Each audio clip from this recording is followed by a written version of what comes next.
இப்போ இதயம்னு எடுத்துக்கிட்டிங்கன்னா இதயத்தின் மேல இந்த ரத்த குழாய்கள்லாம் ஓடுது. சரியா?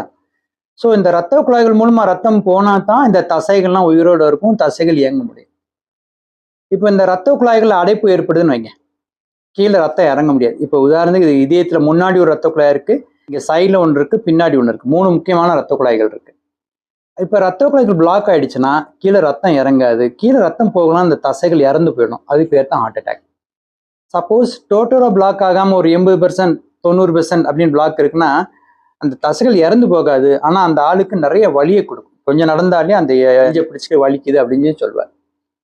இந்த இதயத்தை ரத்த குழாய் பிளாக் ஆகி ஹார்ட் அட்டாக் வந்தப்போ நிறைய பேருக்கு நெஞ்சு வலி வந்து ஹாஸ்பிட்டலுக்கு வந்து அவங்க வைத்தியம் எடுத்துக்கிடுவாங்க.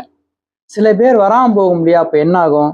அந்த இருதயமே அதனால தவிச்சு இதுதான் வந்து மரணத்துக்கு வழிவகுக்குது. ஸோ உலக அளவில் வந்து